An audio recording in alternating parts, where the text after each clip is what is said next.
Cristo, imitatona ileola, hallelujah, hallelujah, hallelujah, hallelujah, hallelujah,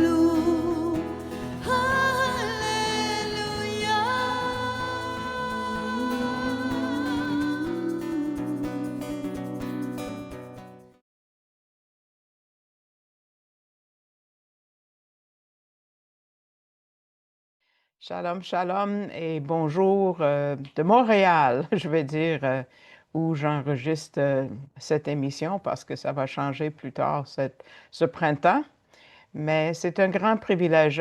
Mon nom est Jackie Furman avec les ministères Ariel Canada et c'est un privilège pour moi de présenter cet enseignement important qui vient du docteur Arnold Fruchtenbaum, qui est le fondateur des ministères Ariel mondialement, et puis aussi du leader messianique, M. Jacques-Isaac Abizon, ici à Montréal, qui est la tête de la branche canadienne. C'est une section puissante de Daniel que nous allons regarder. C'est pas toujours facile à comprendre parce que ça va nous dire des événements futurs tous pour Daniel d'ailleurs, et puis, mais qui sont expliqués avec des symboles. Donc, sans avoir quelqu'un qui est connaissant dans tout ça, on ne peut pas déchiffrer le tout, mais heureusement, le Dr. Fruchtenbaum a un commentaire excellent qu'il a sorti et aussi M. Gabizon avec ses applications. Je prie que ça va vous bénir. Le chapitre 8 de Daniel, vous pouvez y tourner si vous n'y êtes pas encore. C'est une section assez compliquée pour prêcher des messages. Ça parle d'un bélier qui pousse l'ouest, le nord, le sud, pas l'est, hein. Et il n'y a rien qui peut l'opposer ou le résister jusqu'à ce que un bouc avec une corne vole sur la terre et qui élimine le bélier et lui occupe beaucoup de territoire. Et à partir du bouc vient une petite corne qui a l'air de la même corne qu'on a vue au chapitre 7, mais elle est différente. Au chapitre 8 et 9, il y a des noms des empires du monde avant qu'elles soient en existence. Et la Bible les révèle en détail, autant que les commentateurs séculiers ont dit « Oh, ça se peut pas et même, il y en a qui disent que ça a été écrit après le fait. Parce que ceux qui vivaient au premier siècle ont vu l'accomplissement de ces choses-là. Mais les théologiens libéraux disent « non, ça a été écrit longtemps après les faits » parce qu'ils ne croient pas à la puissance de la prophétie. Mais pour nous, les croyants, ce chapitre révèle l'autorité de la Bible. Parce que c'est ce que je fais, que j'explique quand je témoigne à des non-croyants. Montrez-moi un autre livre sacré, de quelle autre religion que ce soit, qui donne des détails aussi précis que le livre de Daniel. La prophétie, c'est ce que Dieu utilise pour mettre les autres au défi. Regardez ce qu'il a écrit pour nous en Ésaïe 41, verset 22. Quand Israël osait remettre en question son autorité. Et les autres nations, il dit que les autres nations les apportent et qu'il nous déclare ce qui arrivera. Déclarer les premières choses, comme la Genèse, ce qu'elles sont, afin que nous y fassions attention et que nous en connaissions le résultat. Ou faites-nous savoir celles qui viendront, ou le futur. Hein? C'est une section de prophétie future que nous allons voir aujourd'hui. Et puis, on sait que la section qu'on vient de voir, qu'on vient de terminer, à la fin du chapitre 7 était en quelle langue? Était en araméen. Et ça commençait au chapitre 2. Parce que Dieu adressait les soucis des nations et c'était leur langue. Mais là, il retourne son point de mire sur Israël. Donc, la langue retourne en hébreu. Et puis, parce que ça va concerner Israël, le temple et plein d'autres choses pour Israël. Donc, regardons la section sur le bélier et ce bouc-là. C'est tout le chapitre, versets 1 à 27, mais aujourd'hui, nous allons juste regarder la vision. C'est du verset 1 jusqu'au verset 14. Donc, l'arrière-plan, c'est quand ça? Parce qu'on sait déjà que Daniel n'est pas en ordre chronologique. Donc, c'est 2 ans après le chapitre 7 qu'on vient de voir, dans la 3e année de Belshazzar, et 12 ans avant les événements du chapitre 5. Vous vous rappelez, c'était l'écriture sur le mur. Daniel a 69 ans environ. Et il y avait une vision. Après, une autre qui était au commencement. C'est quel commencement? Au chapitre 7. Et où est-ce que c'était? Il a vu dans une vision, il est transporté dans une vision, pas réellement à la place. J'étais à Suse, le palais qui est dans la province de Élam. Élam, c'est la Perse, c'est l'Iran aujourd'hui. Suse des Grecs était à 230 000 à l'est de Babylone, où Daniel était en ce moment, et 120 000 au nord du golfe Persique. On ne savait pas trop par rapport à tout ça, par rapport à Sus, ce que ça devait devenir, mais, ou Suse, peut-être on devrait dire, mais ça va devenir la capitale dans les temps de Néhémie et pensez au livre de Esther. Tout s'est passé là. Et il est dans le palais. Et il était à côté du fleuve Oulaï. Et souvent, bon, les places comme les synagogues étaient à côté de l'eau parce qu'on faisait des baptêmes proches à côté des eaux vives, les eaux qui coulaient, pas de l'eau stagne. Euh, donc, il, il voit un bélier, verset 3, et je levai les yeux et je vis. Et voici un bélier se tenait devant le fleuve et il avait 2 cornes. Et les 2 cornes étaient hautes. C'est très important ce mot-là. Et l'une était plus haute que l'autre. Et la plus haute s'éleva la dernière.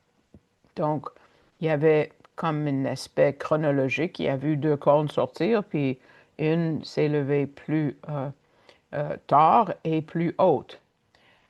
Parce que, moi, je ne savais pas, mais l'esprit gardien des Perses avait la forme d'un bélier.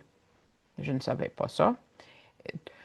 Quand un roi de la Perse était devant toute son armée, au lieu de mettre une couronne, il mettait une corne de bélier. Et aussi, le signe astrologique pour la Perse, c'est le bélier. Donc, ça représente l'empire médo-perse. Et puis, on le voit, vous pouvez regarder verset 20 qu'on va faire la prochaine fois, mais euh, Dieu ou Daniel, dans le fond, nous donne que c'est l'empire médo-perse. Donc, les 2 cornes sont hautes, mais, donc les deux sont puissants, mais une est plus haute que l'autre, parce que les Perses sont arrivés plus tard et étaient plus puissants que les Mèdes.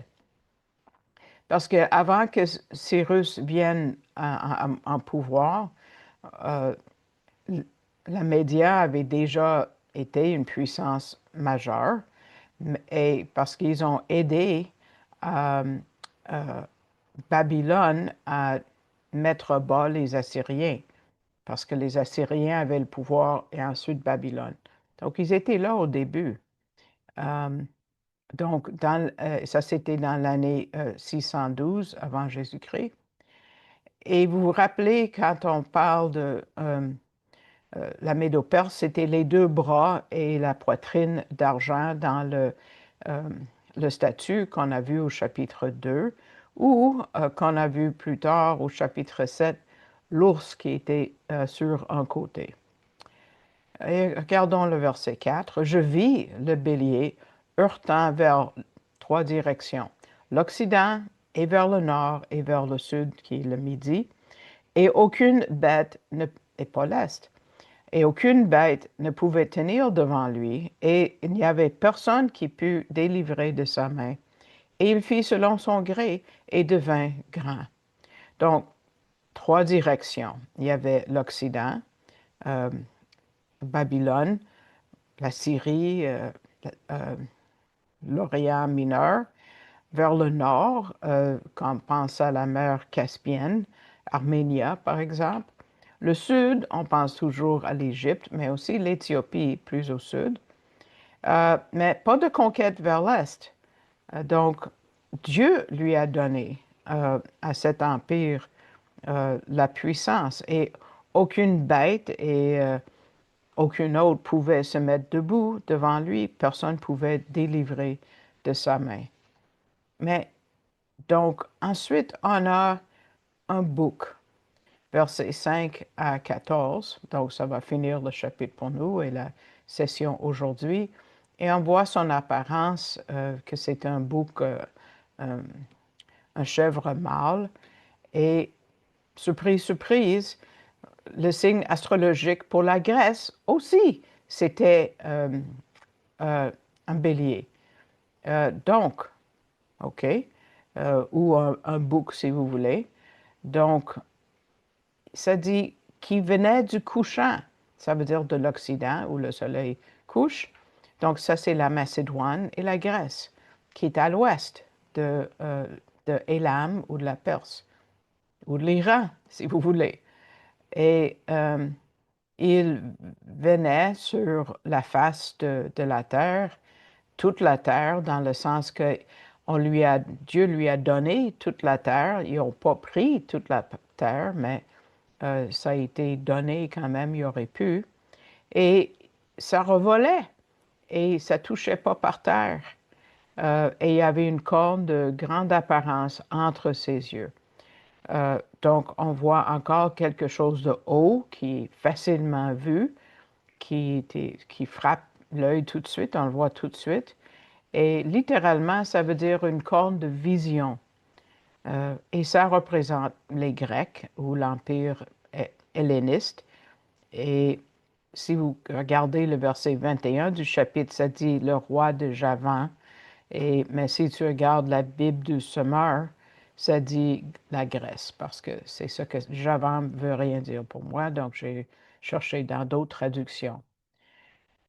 Donc, il représente, ce bouc représente Alexandre le Grand, qui est né en 356 avant Jésus-Christ, était éduqué par Aristote, donc pas n'importe qui. Son père, Philippe, avait uni la Grèce et la Macédoine pour conquérir la Perse, mais il a été tué. Donc, Alexandre est devenu roi en 336 à la mort de son père, à l'âge de 22 ans. Et il a commencé à se battre contre la Perse 2 ans plus tard, en 334 avant Jésus-Christ, à l'âge de 22 ans. Donc, on a plus de développement de la révélation précédente, et parce que maintenant, on arrive à au prochain royaume, parce qu'on parle du ventre et des cuisses des reins quand on pense aux statues, ou quand on pense aux bêtes, c'était le léopard qui avait 4 têtes et des, des, des, euh, des aigles, en tout cas, sur le dos. Donc, ça représente la vitesse, hein? Ça volait sur la terre, hein? Mais, et on voit qu'il détruit le bélier, versets 6 et 7. il courut sur lui dans la fureur de sa force, verset 6.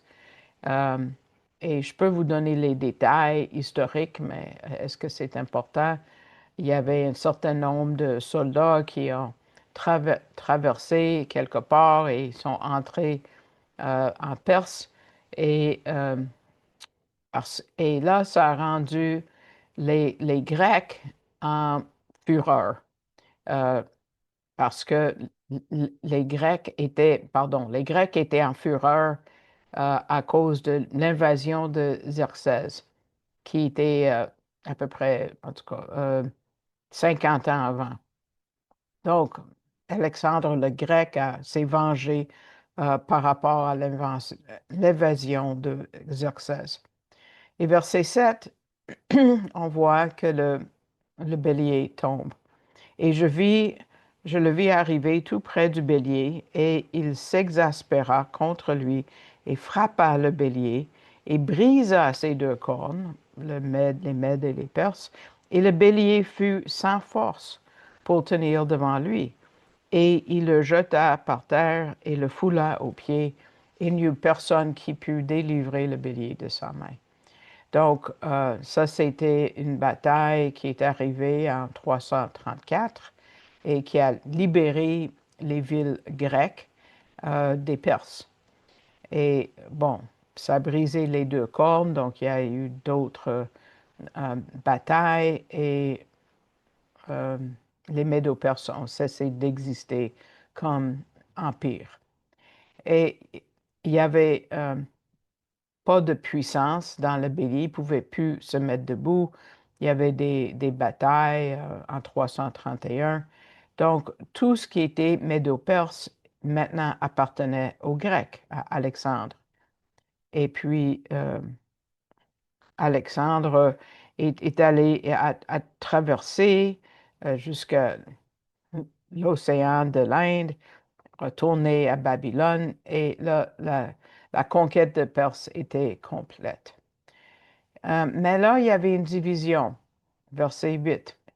Et le bouc devint très grand, et lorsqu'il fut devenu fort, la grande corne fut brisée, et 4 cornes de grande apparence s'élevèrent à sa place vers les 4 vents des cieux. Là, on voit 4 directions. On voit l'orgueil de son empire, mais quand il est fort, il a été brisé parce qu'à l'âge de 32 ans, il a été brisé. Probablement, il s'est saoulé et il en est mort à 32 ans au mois de juin 323 avant Jésus-Christ. Et il y avait 4 qui ont pris sa place 20 ans après. Donc, regardons la carte. On voit Cassandre à gauche, en haut à gauche, qui a occupé la Macédoine et la Grèce. Lysimachus, la Thrace et Bithynie. Donc, ça, c'est des parties que je ne peux pas identifier dans le monde moderne. Peut-être la Turquie, je ne suis pas sûre. Ptolémée, ça, tout le monde sait. Dans le sud, ça, c'est l'Égypte. Israël, d'ailleurs, la partie mauve, vous voyez, et une partie de l'Arabie. Et Séleucus, c'est la partie en haut à droite, la Syrie, Babylone, et ça va jusqu'à l'Inde. Et donc, vers les 4 vents du ciel, donc on voit ouest, nord, sud et est. Et ça représente les divisions de l'empire d'Alexandre le Grand. Tout le monde sait que ça a été divisé en 4. Donc, maintenant, on va regarder versets 9 à 14, qui est la petite corne. Donc, reste avec moi. Quelles sont ses activités? Et on va voir qui il est, hein, parce qu'il y a beaucoup de différences d'opinion là-dessus. Je vais vous présenter ce que je crois. Donc, on voit verset 9, comment il monte au pouvoir. Et de l'une d'elles sortit une petite corne, et elle grandit extrêmement vers le midi et vers le levant, et vers le pays de beauté. Le pays majestueux, c'est toujours l'Israël, n'est-ce pas? Donc, une des quatre cornes, qui est la Syrie, devient très grande. La Syrie, rappelons-nous, est au nord-est, encore aujourd'hui, d'Israël. Et la conquête était vers le sud, vers Égypte, en traversant Israël d'ailleurs. Vers l'est, c'est la Mésopotamie et l'Inde et tout ça. Et l'Arménia, on voit aussi. Et le pays magnifique, ou peut-être vous avez d'autres mots pour ça, c'est Israël. Pourquoi on peut appeler le pays magnifique, Israël, le pays magnifique, quand c'était en ruine à ce moment-là? Parce que ça démontre ce que ça voulait dire pour Dieu. Qu'importe son état actuel, il a vu Israël comme étant glorieux, magnifique, le pays de beauté.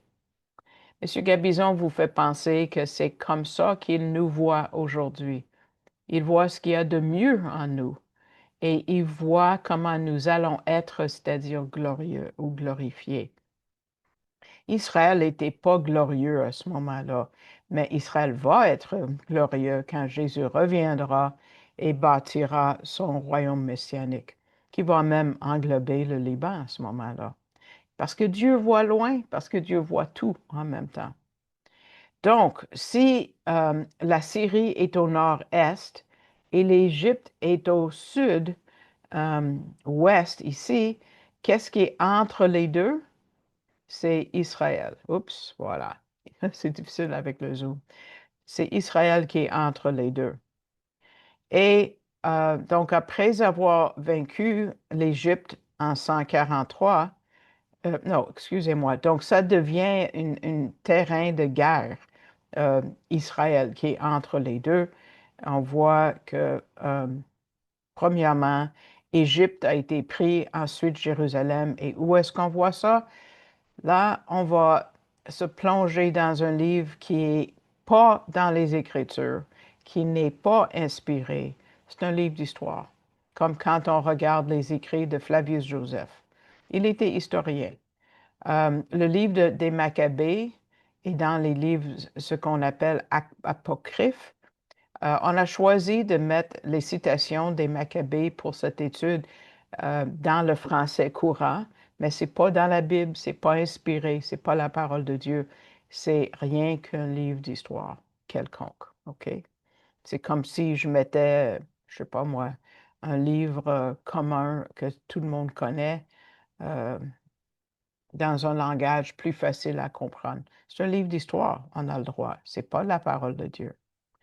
Donc, ça dit en Maccabée 1:20, et si vous avez une copie, pour une raison X, la tome ou quelque chose comme ça, vous pouvez lire l'histoire après.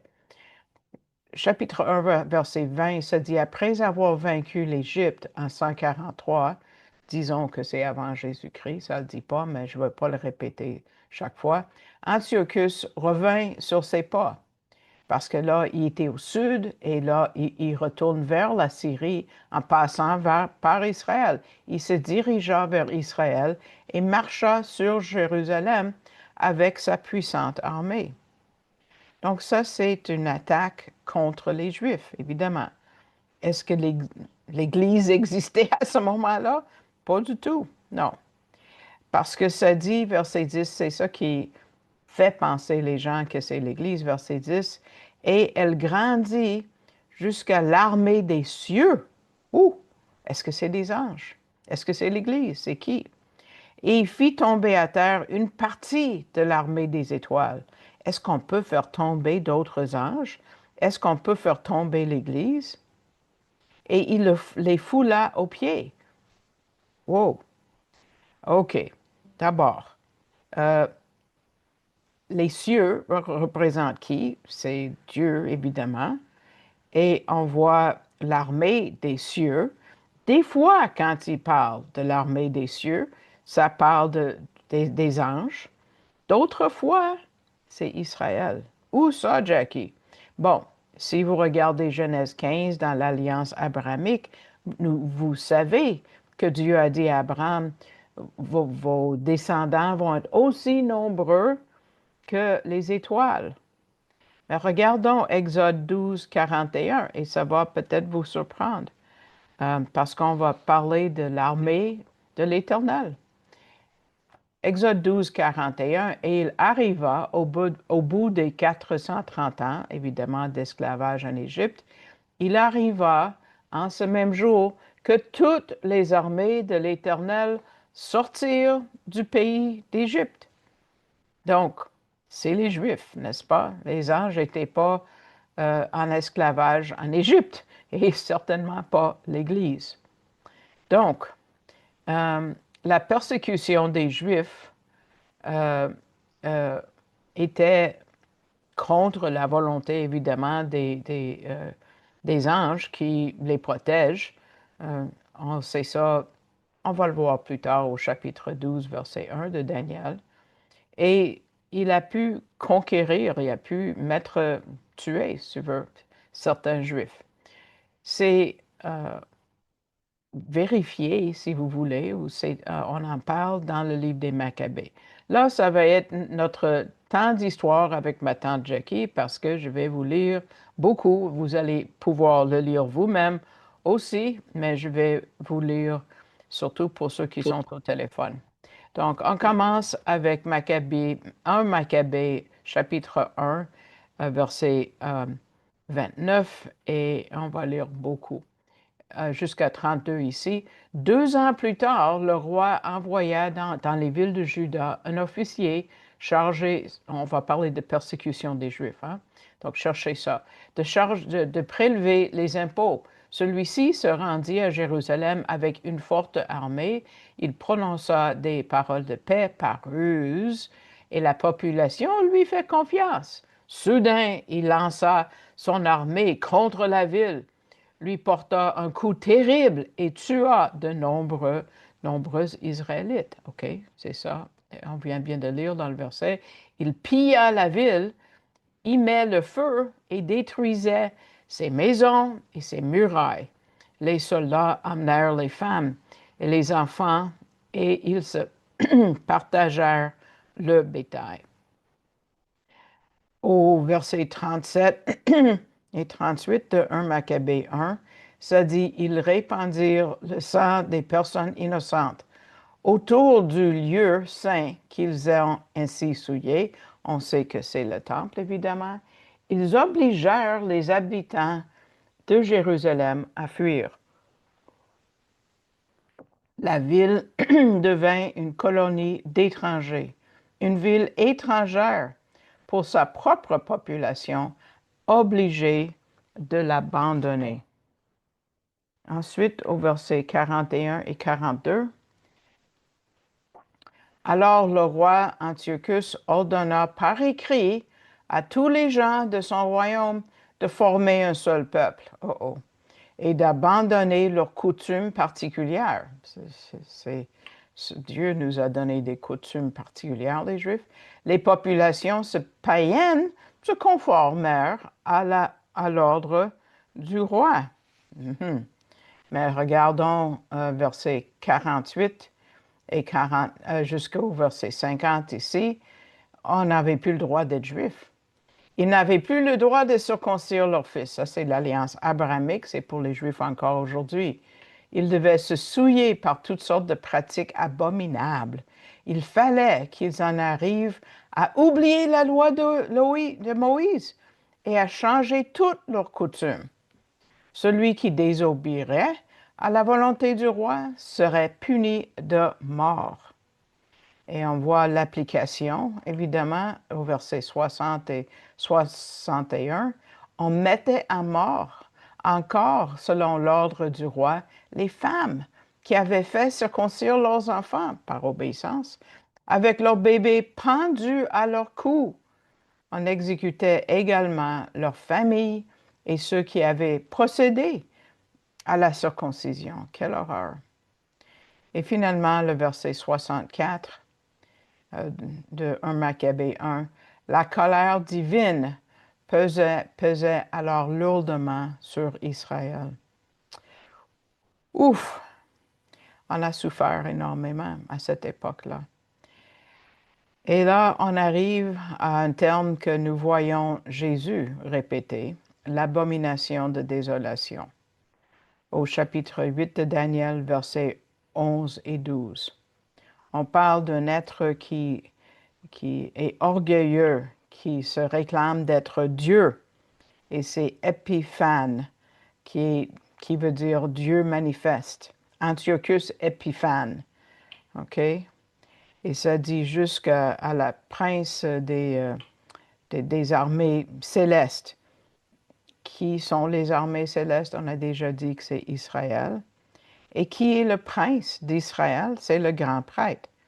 Et la Grèce, ou pas la Grèce, mais Antiochus, a remplacé le grand prêtre à volonté. Et il a cessé l'offrande qu'on devait toujours mettre à l'autel et on l'a enlevé. Donc, retournons au livre des Maccabées, 1 Maccabée chapitre 1, versets 44 et 45a. De plus, le roi envoya à Jérusalem et aux villes de Juda des lettres portées par des messagers. Il y ordonnait de se soumettre désormais à des coutumes étrangères au pays. Il interdisait aux Juifs d'offrir dans le temple des sacrifices, complets ou autres, ou d'y présenter des offrandes de farine ou de vin. Donc, on voit que le lieu du sanctuaire a été détruit, désacré, et voilà maintenant les versets 21 et 23 du même chapitre des Maccabées. Il dit, il entra dans le temple avec arrogance, il fit enlever l'autel, on parle d'abomination de désolation ici, il fit enlever l'autel d'or, le porte-lampe, c'est le chandelier avec ses accessoires, la table des pains offerts à Dieu, les flacons pour les offrandes de vin, les bols à aspersion, les coupes d'or, le rideau, ça c'est le rideau entre le lieu saint et le lieu très saint, et les couronnes. Il fit arracher toute la décoration d'or sur la façade du temple. Il prit également l'argent, l'or et les autres objets de valeur. Il trouva même les trésors qu'on avait cachés et les emporta. Continuons au verset 39 et 40. Son temple dévasté était comme un désert. Ses fêtes se transformèrent en journées de lamentation. Ses sabbats devinrent un objet de moquerie et sa gloire un objet de mépris. Son humiliation fut aussi grande que l'avait été sa gloire, et sa grandeur fit place à la désolation. Ouf. Continuons avec versets 45b et 46 et 47. Il leur ordonnait de ne plus respecter le sabbat, ni les jours de fête, et aussi de profaner le temple et les choses saintes. De plus, les Juifs devaient construire pour les idoles des autels, des sanctuaires et des temples. Ils devaient y offrir en sacrifice des porcs et d'autres animaux impurs. Quelle horreur! Versets 54 et 55, le 15e jour du mois de Kislev, ou Kislev, le roi fit construire l'horreur abominable, qui est l'abomination de désolation dans le français courant, sur l'autel du temple, et l'on construisit des autels dans les autres villes de Juda, partout. On faisait brûler de l'encens devant les portes des maisons et sur les places. Donc, partout on imposait. Et le verset 49, le 25e jour du mois, encore qui se lève, ils offraient des sacrifices sur l'autel païen construit sur l'autel du temple. Le 25 qui se lève, c'est le jour de Hanouka, quand on va libérer tout ça. 2 Maccabées maintenant, chapitre 6, versets 1 et 2. Peu de temps après, le roi envoya l'Athénien Géronte à Jérusalem. Il devait obliger les Juifs à renoncer aux coutumes de leurs ancêtres et à ne plus suivre les lois de Diel était chargé en outre de profaner le temple de Jérusalem et d'en faire un sanctuaire consacré à Yahweh, au dieu grec Zeus, olympien. Ouf! Ah, c'est difficile même de lire. Versets 3 à 5 du chapitre 6 de Maccabée 2. Sitôt appliquées, ces mesures néfastes furent pénibles et même insupportables pour l'ensemble de la population. En effet, les païens remplissaient le temple de leur désordre et de leurs orgies. C'est la continuation de l'abomination. Ils s'y amusaient avec des prostituées, vous savez ce que ça veut dire, et se livraient avec elles à la débauche dans les cours sacrés. De plus, ils introduisaient dans le temple ce qui était défendu. L'autel était ainsi couvert de victimes impures, formellement interdites par la loi de Dieu. Wow! C'est très difficile même de lire tout ça. Ça me fait penser à lire les histoires de l'Holocauste. Ouf! Antiochus, oui, a eu la victoire sur les Juifs pour un temps et beaucoup sont morts. La vraie adoration avait été arrêtée, puis on avait instauré euh, l'adoration païenne. Et, ouf, terrible, terrible. Donc, il y avait toute une transgression de la part d'Antiochus et aussi des Grecs, des hellénistes. Regardons, retournons au chapitre 1 des Maccabées, et là, on voit la résistance qui sort. Chapitre 1, versets 11 et 12. À cette même époque, une bande d'hommes malfaisants apparut en Israël. Ils réussirent, oh non, c'est pas les Maccabées, excuse-moi, c'est encore des bandits. Ils réussirent à influencer beaucoup de gens en disant, allons, entendons-nous avec les nations païennes qui nous entourent. Beaucoup de malheurs nous sont arrivés depuis que nous avons refusé de vivre comme elles. Et les gens aimaient entendre de telles paroles. Donc là, c'était les gens qui encourageaient les Juifs à céder aux pratiques païennes. Et beaucoup d'Israélites, verset 43, se montrèrent satisfaits d'adopter sa religion. Ils offrirent des sacrifices aux idoles et cessèrent de respecter le sabbat. Ouf! Et là, ils devaient détruire la Bible, d'aller contre la loi de Dieu. La loi de Dieu, évidemment, c'est les 5 livres de Moïse parce que les prophètes n'étaient pas encore écrits. Donc, regardons un Maccabée. Qu'est-ce qu'il faisait? C'est ça, la destruction des rouleaux de la loi de Moïse. Versets 56 à 58. On déchirait les livres de la loi, les rouleaux qu'on trouvait, et on les jetait au feu, donc déchirés, brûlés. Par ordre du roi, toute personne découverte en possession d'un livre saint ou obéissant à la loi de Moïse était mise à mort. Les partisans du roi avaient le pouvoir de traiter de cette façon mois après mois, et les Israélites fidèles qu'ils découvraient, et ils découvraient dans les villes. Wow! Et jusqu'à quand? Jusqu'à quand tout ça? Versets 13 et 14. Il y avait 2 saints qui apparaissent ici dans cette vision et on demande jusqu'à quand ça va être cette vision. Pas depuis le bélier, depuis la petite corne. Et parce qu'ils ont arrêté la vraie adoration et on voit la transgression qui a rendu désolé.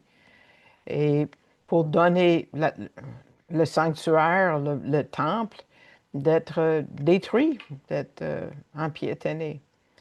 Le sanctuaire a cessé d'être le lieu de l'adoration et qu'est-ce qu'il y avait à la place? L'abomination de désolation. Donc la persécution des Juifs était très intense. Euh, donc, ça ne concerne pas juste un moment que le temple a été désacré, mais toute la période de temps que Antiochus Épiphane était en place. Et la réponse était 2300 soirs et matins. C'est quoi ça, 2300 soirs? Est-ce que c'est 2300 offrandes Donc, parce qu'il y a 2 offrandes par jour, donc ça fait 1150 jours, s'il y a 2 par jour. Ou est-ce que ça réfère à 2 parties d'une journée, donc c'est vraiment 2300 jours? Pensons au livre de Genèse. La Bible interprète la Bible. Il fut le soir et le matin, le premier jour. OK? Donc, un jour pour les Juifs, pour Dieu, et le soir et le matin. Donc, c'est 2300 jours. Donc, quelle est l'histoire, quel est l'arrière-plan historique de tout ça? Ça se trouve en 2 Maccabées, chapitre 4, versets 7 à 50. Donc, c'est long. 7 à 50, c'est beaucoup de versets. Je vais juste vous faire un survol de l'histoire. En 163, encore là, toutes les dates sont avant Jésus-Christ. C'est avant Jésus-Christ. C'est 5 syllabes, je veux sauver. Donc, Onias III, le vrai grand prêtre, le grand prêtre juste, Onias a été remplacé par Jason. Jason était un frère méchant et a obtenu sa position en soudoyant Antiochus. Okay? Tout ça vient de 2 Maccabées 4, versets 7 à 50. Et Jason a été remplacé par Ménélas, qui est aussi un gars mauvais, qui a eu sa position de la même façon. Onias le III a été assassiné par Ménélas, qui était encore un prêtre légitime. Et il y avait des prêtres illégitimes jusqu'à 164, jusqu'à la mort d'Antiochus. L'abomination de désolation, si on peut mettre une date précise, même si ça couvre toute la période, c'était le 25 de Kislev, qui est le 12e mois, presque, de l'année. Ça dit, ensuite, le sanctuaire va être nettoyé. Donc, ça donne le moment que les 2300 jours ont été terminés. Et justement, le sanctuaire a été nettoyé le 25 Kislev 165. Donc, ça a commencé le 9 septembre 171. Ce qui s'est passé ce jour-là, Maccabée ne nous dit pas, mais on sait que les atrocités ont commencé cette année-là et ça finit en 165. Et le record, c'est en 1 et 2 Maccabées. Donc, regardons ce que 2 Maccabées 10, versets 1 à 9 nous dit. On va retourner à notre histoire pour la dernière portion. Grâce au Seigneur qui les dirigeait, Judas Maccabée, et le héros, et ses compagnons, c'est Dieu le héros par exemple, et ses compagnons reprirent le temple et toute la ville de Jérusalem.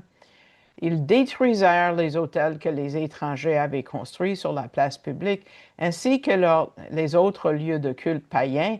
Ils purifièrent le temple et bâtirent un nouvel autel. Yeah. Puis ils tirèrent les étincelles de pierre à feu pour allumer le feu sur l'autel et ils offrirent un sacrifice pour la première fois depuis 2 ans. Ils brûlèrent le parfum, allumèrent les lampes et déposèrent les pains offerts à Dieu. Continuons au verset 4. Cela fait, ils se jetèrent face contre terre et prièrent le Seigneur de ne plus infliger de pareils malheurs. Si jamais ils se rendaient de nouveau coupables envers lui, qu'il veuille bien les corriger avec modération et de ne plus les livrer au pouvoir barbare des païens qui se moquaient de lui. La purification du temple eut lieu à la date même, 25 Kislev, où les étrangers l'avaient profané, c'est-à-dire le 25e jour du mois de Kislev. La fête qu'ils célébrèrent dans la joie dura 8 jours, comme la fête des huttes. Quelle est la fête? Hein? On sait que c'est la fête de Hanouka, mais ça durait 8 jours parce qu'ils observaient la fête des huttes qui est 8 jours. Continuons au verset 6 à 9. Judas et les siens se rappelaient que peu de temps auparavant, ils avaient dû passer la fête des huttes en pleine montagne, en s'abritant dans les cavernes ou comme les bêtes sauvages, dans les huttes, faites des tabernacles. C'est pourquoi maintenant, ils portaient des bouquets de feuillage, exactement comme quand Jésus est entré à Jérusalem. Ils pensaient que c'était l'époque, mais ils avaient tort. Des rameaux verts et des feuilles de palmier, et ils faisaient monter des chants de louange vers celui qui leur avait permis de purifier son temple. Ils prirent la décision suivante: voter et approuver en assemblée. Ordre est donné à tout le peuple juif de célébrer cette fête chaque année. Et ça, c'est Hanouka. C'est donc ainsi que mourut Antiochus, surnommé Épiphane. Wow, wow. Épiphane veut dire qu'il est comme Dieu, et Épimane, c'est comment les Juifs l'ont appelé en cachette, qui veut dire il est fou. Donc Dieu se manifeste dans les temps de tribulation. C'est ce qu'on doit tirer de tout ça. Il y a quelque chose qu'on peut comprendre. Dieu a un souci pour chacun de nous, individuellement. Il voit où nous sommes. On sait que Paul écrit que Dieu est fidèle. Il ne va pas permettre qu'on est tenté au-delà de ce qu'on peut supporter avec son aide, en Corinthiens 10, 13. Mais il nous donne beaucoup d'informations sur le futur. C'est ça la raison pour laquelle il donne des prophéties. Israël, à ce moment-là, était pour vivre quelque chose de très difficile. Daniel, il a laissé Daniel voir ça pour que ça soit mis en tête ou gardé en tête par les Juifs qui allaient venir combien de centaines d'années plus tard. Dieu les a préparés comme il fait aujourd'hui par sa parole. Pour nous, aujourd'hui, par sa parole. C'est pour ça qu'il faut s'agripper à sa parole. M. Gabizon a trouvé une illustration, il a dit quelques années avant le commencement de la Deuxième Guerre mondiale, un paysan en Pologne a reçu une Bible d'un évangéliste qui lui avait rendu visite. Il a lu, il s'est converti et il a passé le livre à bien d'autres. Donc, à travers cette seule Bible, 200 personnes sont devenues croyantes. Quand l'évangéliste a revisité la ville à l'été de 1940, en même temps que les nazis y envahissaient, ils se sont réunis pour adorer et pour écouter un message. Et il a suggéré, au lieu de juste écouter les témoignages de coutume, récitons, il a dit, les versets d'Écriture. Et un homme s'est levé et a dit, peut-être on a mal compris. Est-ce que tu voulais dire on doit réciter des versets ou des chapitres? L'évangéliste était étonné. Il a dit, il y a des gens qui peuvent réciter des chapitres de la Bible? Exactement. Ces gens de ce village n'avaient pas juste récité des chapitres, mais des livres entiers de la Bible. 13 personnes connaissaient tout le livre, tout ça c'est vrai, Matthieu et Luc et la moitié de la Genèse. Un autre a mémorisé les 150 psaumes. Mis ensemble, les 200 personnes connaissaient toute leur Bible, au complet. Comme le reste d'Israël à l'époque de Daniel, ces gens étaient préparés pour l'invasion de l'ennemi parce qu'ils avaient la meilleure arme de défense et offense en amour qui est la Bible. Donc, ça doit être notre arme aujourd'hui. Donc, je vous remercie de votre écoute. J'espère que vous avez été bénis. Si vous avez le goût et de vous faire informer, aviser chaque fois que la vidéo le plus nouveau est téléchargé, vous pouvez vous abonner. S'il vous plaît, mettez le pouce vers le haut. Quand vous écoutez sur YouTube après, ça va augmenter notre visibilité. Je suis contente qu'il y ait tant de personnes de la France et surtout de Paris qui nous écoutent. Donc, bonjour, bonjour. Ça me fait plaisir de vous voir. que vous me voyez dans le fond. Et puis, j'espère que vous profitiez de ces enseignements-là. Donc, je vous dis jusqu'à la prochaine. Shalom, shalom.